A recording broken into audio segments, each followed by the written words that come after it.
कुंभ पर्व के माध्यम से।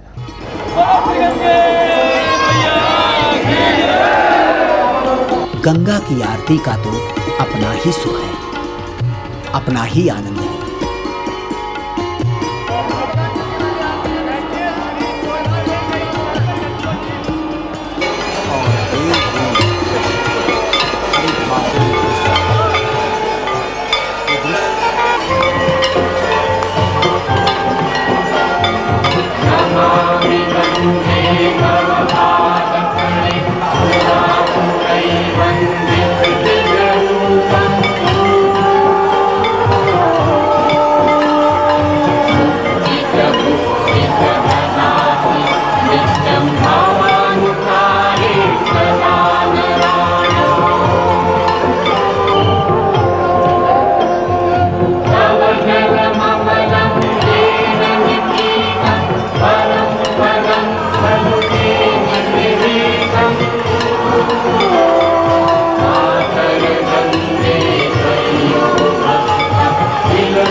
विभिन्न भाषा भाषी, वेशभूषा, जात पात के बंधनों से दूर कुंभ स्नान करने वालों की सामूहिक भावना प्रकृति से सीधे जुड़ने की होती है, क्योंकि उनमें जन्म जन्मांतर के पाप धोने और अपनी कलुषित भावना को नष्ट करने की चाहत होती है। कुंभ पर्व लगा है तो स्नान पर्वों की महत्ता कई गुना बढ़ गई है।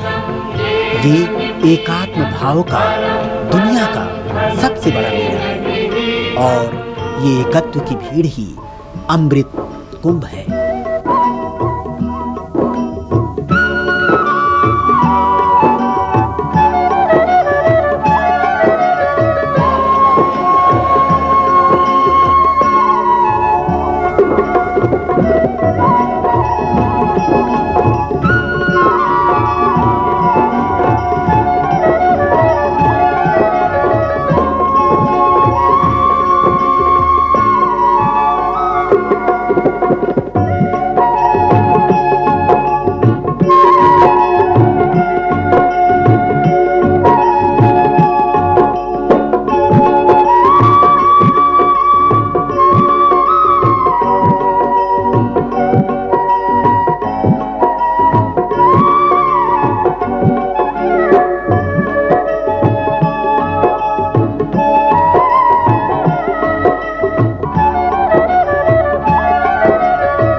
ये गंगा गोदावरी,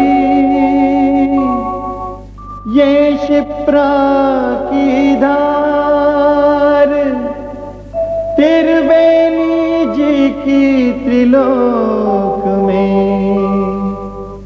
महिमा परंपार। हम गूंगे भागे फिरे मन में लिए मिठास, 12 वर्षों में बुझी पूर्ण कुंभ की प्यास। राम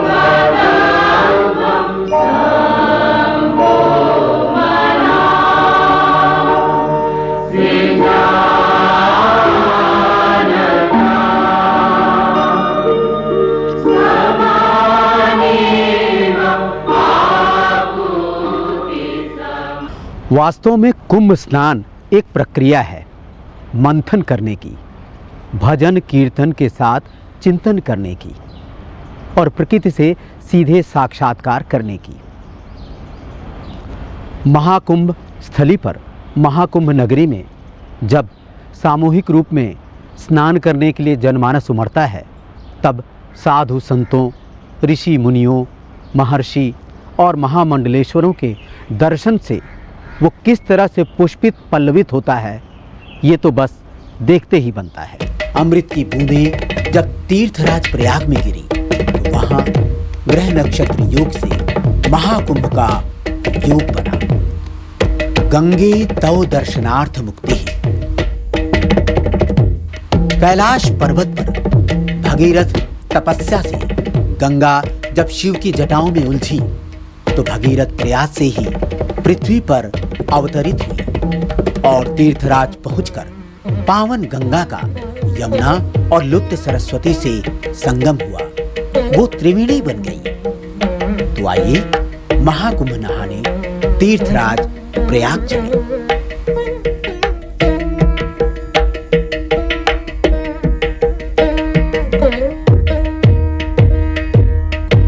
कुल हिंदुस्तान में 13 अखाड़े हैं। ये अखाड़ा जिस समय बने थे उस समय इस राष्ट्र को अखाड़ा की बड़ी ज़रूरत थी। समय परिस्थिति काल होती है। संतों ने इस राष्ट्र के ऊपर बहुत बड़ा, शुरू से बहुत बड़ा योगदान रहा। कोई भी धर्म हो, सबसे बड़ा धर्म है राष्ट्र। राष्ट्र से बड़ा कोई धर्म नहीं है। तो धीरे धीरे अखाड़ा की कुंभ मेले के समय अहम भूमिका होगी। तीर्थराज में सारे लोगों का आगमन हो जाता है। अमावस्या के दिन ग्रहण रहे चाहे न रहे, जब सूर्य मकर राशि में जाता है और गंगा और यमुना का दो जल एक जगह इकट्ठा होता है, गंगा डिफरेंट साइड से आ रही हैं, यमुना दूसरी तरफ से आ रही हैं, और गंगा में अलग मिनरल क्वालिटीज़ हैं और यमुना में अलग हैं, और दोनों जब एक जगह एकत्रित हो जाती हैं, एक जगह मिलती हैं, और उस समय सूर्य की रश्मियाँ उस पर अमावस्या के दिन विशेष रूप से जब पड़ती हैं तो वह जल मेडिकेटेड हो जाता है, औषधि युक्त हो जाता है। इसलिए उस दिन कहा जाता है कि तीर्थराज प्रयाग में संगम पर, त्रिवेणी संगम पर जाकर के व्यक्ति को स्नान करना चाहिए। स्नान करने से बताया जाता है कि मोक्ष को प्राप्त होगा। मोक्ष और स्वर्ग की धारणाएं अलग अलग हैं, जो भी हैं, लेकिन उस जल में स्नान करने से व्यक्ति स्वस्थ हो जाता है, क्योंकि वह औषधि युक्त जल हो जाता है। इसलिए कुंभ में स्नान की ये व्यवस्था है। कलश के कुछ अमृत कण इन 4 स्थानों में गिरने के कारण उसको कुंभ पर्व के निमित्त वहाँ स्नान करने का एक बहुत बड़ा विशाल उत्सव मनाते आए हुए हैं। प्रयाग क्षेत्र में सरस्वती को गुप्त वाहिनी कहते हैं, लेकिन सरस्वती गुप्त वाहिनी इसका मतलब यह है कि वहाँ साधु संत मिल करके जो चर्चा करते हैं, शास्त्रों का आलोढ़न करते हैं, प्रवचन करते हैं, पुराण आदि का व्याख्यान देते हैं, वही एक प्रकार के सरस्वती है। इस सरस्वती का स्नान करने के लिए, सरस्वती को समझने के लिए लाखों करोड़ों भक्तजन वहाँ पर आते हैं। यहाँ तक कि राजाओं के चरित्र में लिखा गया है, अपने सारे आभूषण संपत्ति दान देते ही थे, इसके अलावा अपने पहने वस्त्रों को दान देकर दूसरों के दिए वस्त्र पहनकर उनको अपने राजधानी वापस जाना पड़ता था। इस प्रकार संगम क्षेत्र में सर्वस्व दान की एक महिमा है। संगम तट पर पिंडदान करने की अपनी परंपरा भी है। पितृ ऋण से मुक्ति का ये पावन स्थान भी है, जहां पुरखों की स्मृति में पिंडदान कर उन्हें शांति प्रदान करना संकल्प बनकर उभरता है और मानव इस दान की परंपरा से अपना जीवन संचरण आगे बढ़ाता है। ऐतिहासिक कालखंडों में झांक कर देखें तो महाराजा हर्षवर्धन ने दान पुण्य की जो परंपरा आरंभ की, वो आज भी चली आ रही है। మీ తమాల్పాకులు అరటి పండు పెట్టాడు, కొద్దిగా ఆ పండు బలవండి చాలు, చుక్క నీళ్లు వేయండి ఆ పండు మీద, చుక్క తీయండి కొద్దిగా, చెప్పండి యథా సంభవం చుక్క నీళ్లు వేయి, నైవేద్య ఆ పండు పెట్టు అక్కడ, सुक्का निर्वेशय च पण्डि नैवेद्यं निवेदयामि। ओम प्राणाय स्वाहा अपानाय स्वाहा काय नमः। पिंड पूजां करिष्ये। पिंडामिदा पस्पु कुंकुमं नूलु गोधूम इंदुलु पुष्पाలు चल्लंడి। संगम में गोता लगाने वाला जनमानस रेत के मैदान में जीवन जीकर गरीबों में दान पुण्य कर पुण्य लाभ कमाता है और अपनी साधना को पूर्ण हुआ मानता है। तमाम इतिहासकारों ने भी यहाँ की परंपराओं का अलग अलग ढंग से वर्णन किया है।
ये है अक्षय वट, जो संगम तट पर ही किले के भीतर स्थित है।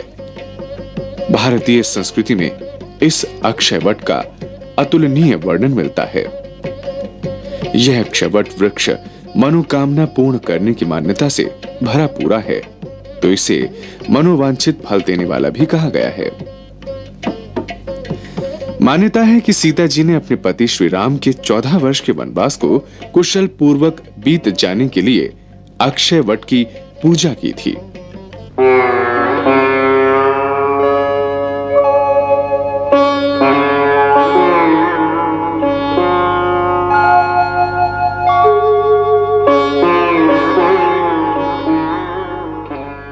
अथर्ववेद में इसे ब्रह्मांड वृक्ष और रामायण में सामान्य क्रोध, किंतु रामचरितमानस में अक्षय वट कहा गया है।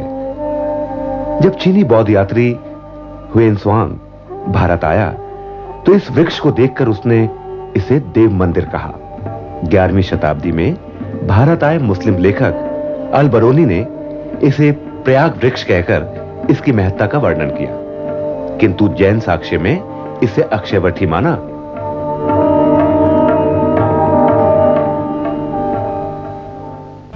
समझिए तांत्रिक और तांत्रिक का मतलब क्या है? देखिए, पहले हमें बता दें कि तंत्र क्या है। तनोति इति तंत्र, जिससे मनुष्य का विस्तार हो वह तंत्र है। जो विस्तार कराता हो, जो उसके बारे में जानता हो, वह जो है तांत्रिक है। किस तरह से हम ईश्वर और जीव का मिलान कर दें, उसको हम योग कहते हैं। तंत्र योग तब हुआ कि जीव और परमात्मा का जब मिलन हो जाए तो वही तंत्र योग हुआ। वो विधा हमारे यहाँ है, वो सिस्टम तंत्र में है और कहीं नहीं। क्योंकि वर्तमान समय में और अक्सर लोग कहते फिर रहे हैं कि भक्ति करो, भक्ति करो, भक्ति करो, लेकिन नारद ने अपने भक्ति सूत्र में कहा सा भक्ति प्रेम स्वरूपा, वह भक्ति प्रेम का स्वरूप है। तो तंत्र का जन्म भगवान शंकर के द्वारा हुआ। भगवान शिव तंत्र के पिता हैं, जनक हैं। भगवान शंकर शिवा को, पार्वती को ये कहते हैं, पार्वती प्रश्न करती है भगवान शंकर से कि यह बताइए कि हम आपके स्वरूप को कैसे जान सकते हैं, हम आपको कैसे देख सकते हैं, आपको कैसे समझ सकते हैं। तो भगवान शंकर ने 112 सिस्टम दिए कि इस सिस्टम के द्वारा आप हमको जान सकते हैं। वह 112 सिस्टम, वह 112 तरीके विज्ञान भैरव ग्रंथ में, जो तंत्र का उत्कृष्ट ग्रंथ है, उस विज्ञान भैरव में लिखा हुआ। त्रिवेणी पर तत्वज्ञानियों ने अपनी दृष्टि दी है। सांवले रंग और धवल चांदनी का मिलन सा स्वरूप ही यहाँ दृष्टांकित होता है। और संगम का एक और भी महत्व है, वो सितासित संभेद स्नाहिन, अर्थात वहाँ पर जो गंगा यमुना के संगम में जो व्यक्ति संकल्प करके स्नान करता है उसका संकल्प पूर्ण हो जाता है। इसी उद्देश्य से अनादिकाल से संगम में स्नान करने के लिए लोग आते हैं। तो संगम का स्नान तो रोज होता रहता है, लेकिन जब कुंभ का महापर्व आ जाता है और इस कुंभ के द्वारा हमारे देश के साधु संत गुरु जगतगुरु ने विश्व के प्रति यही संदेश देना चाहते हैं। हमारी संस्कृति, सभ्यता, भाषा हमारे भिन्न होने पर भी मानव समाज एक है। इस महाकुंभ के पर्व काल के उपलक्ष्य में पूरे विश्व में रहने वाले भक्तों को ये संदेश दे रहे हैं, हम मानव समाज एक है, मानव संस्कृति एक है, चाहे वो मानव किसी देश में रहता हो। महाकुंभ का पावन पर्व नक्षत्रों के योग से जहां हितकर हो जाता है, वहीं त्रिवेणी जल को अमृत जल रूप में ग्रहण करने की मान्यता भी है। तभी तो संगम तट पर अनेक संतों, कवियों ने भी अलग अलग पंक्तियां लिखी हैं। यहाँ त्रिवेणी में रसधारा कुछ यूं बहती है कि साधना, संकल्प और विचारशीलता को भी अपने में आत्मसात कर लेती है। संगम तो समूचे राष्ट्र का प्राण है, तभी तो ये धरती पावन तीर्थ स्थली बनी है।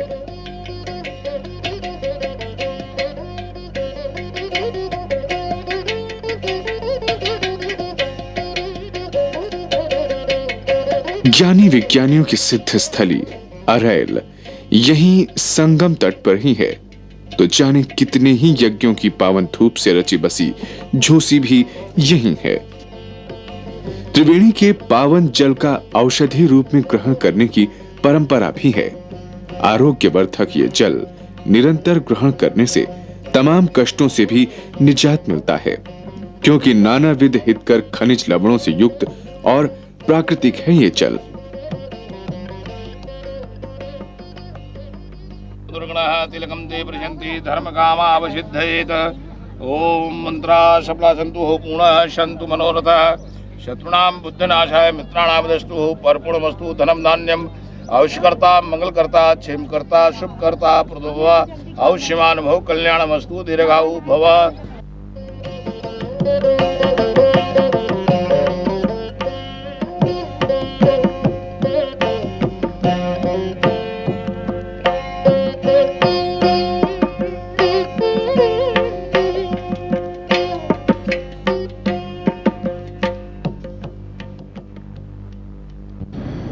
साल पहले यहाँ जगतगुरु कांची कामकोटी चंद्रशेखर सरस्वती महाराज जी आए थे, पैदल से आए थे।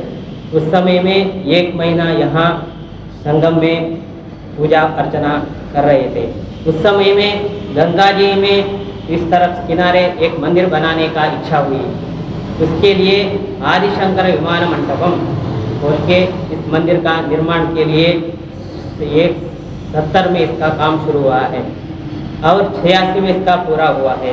इसमें कांची कामाक्षी देवी जी का मंदिर है और उसके बाद यहाँ 51 शक्तिपीठ हैं। उसके बाद दूसरा मंदिर ऊपर में दूसरा तल में तिरुपति वेंकटेश्वर भगवान का मंदिर है और 108 शालिग्राम हैं। उसके बाद तीसरा तल्ले में श्री योग सहस्रलिंग भगवान हैं, उसमें 1000 शिवलिंग हैं। एक ही शिवलिंग में 1000 शिवलिंग हैं। उसका वजन है 11 टन और उसके ऊपर रुद्राक्ष का मंडप है। उस रुद्राक्ष का मंडप में 1 लाख का माला बना के मंडप बनाया है।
त्रिवेणी तट पर हवा में लहराते रंग बिरंगे झंडे यहाँ की शोभा हैं। ये देखकर आश्चर्य होता है कि ये झंडे अजीबोगरीब किस्म के हैं। पंखा, कटार, तुमड़ी, नारियल कुछ भी हो सकता है। वास्तव में ये संगम तट के पंडों की अपनी पहचान है, तो उनके यजमानों सहित अन्य तीर्थयात्रियों के लिए संगम तट पर पहुंचने का माध्यम भी है। संगम तट के पंडे हर यात्री के मार्गदर्शक का काम करते हैं। यही नहीं, यहाँ कल्पवास करने वाले लोग हों या फिर साधु संत और अखाड़े बाड़े, सबके भी अपने झंडे होते हैं। ये पताका ही यहाँ की शक्ति के द्योतक भी हैं।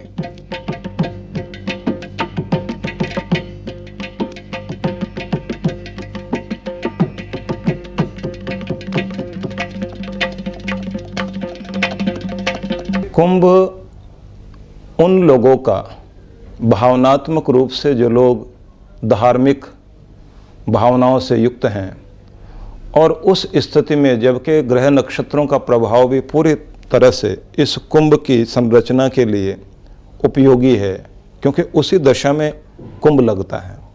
और ये कुंभ है जनमानस को उद्वेलित करता हुआ, आमंत्रित करता हुआ, जैसे हरेक के हृदय में पत्र भेज दिए गए हों कि चले आओ, और लोग चले आ रहे हैं इतनी भावना के साथ।